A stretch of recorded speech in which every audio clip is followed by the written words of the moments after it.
To adjust vibration settings on Samsung Galaxy A56 5G, first of all, we need to open a settings on our device.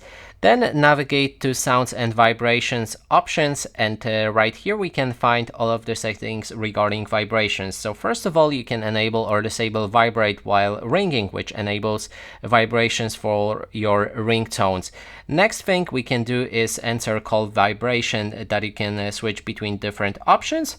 So you can choose whichever vibration you like.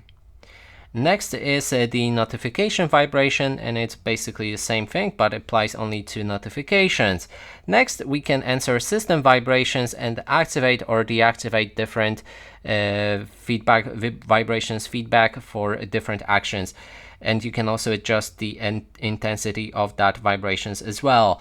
Then there's a vibrations intensity for more things like calls, notifications, system, or media. You can also enable or disable vibration sound for incoming calls that I've shown you previously. And that is basically everything.